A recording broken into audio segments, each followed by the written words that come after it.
The first page of a novel starts like every day, with hope before us and yesterday behind us.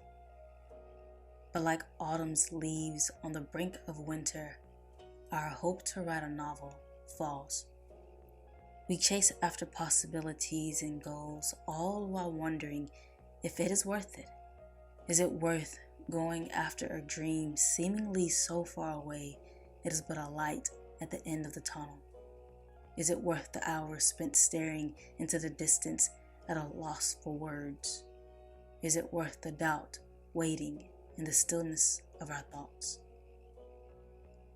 As we contemplate closing the laptop, placing the pen down, words as soft as a breeze comes with an answer.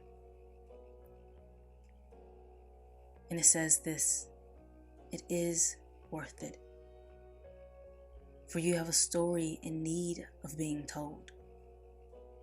Your words can no longer remain in the haven of your mind. Your novel can hide no more.